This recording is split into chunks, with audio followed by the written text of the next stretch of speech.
This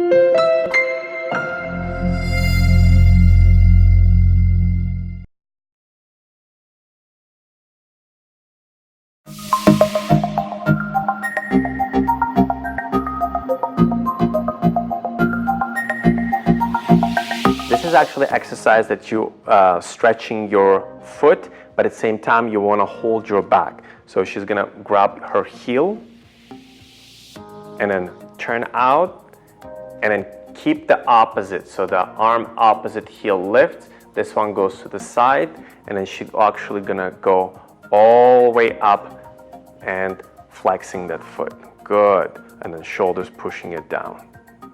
There we go. The back has to be straight and then you want to turn out those muscles as much as possible. E down.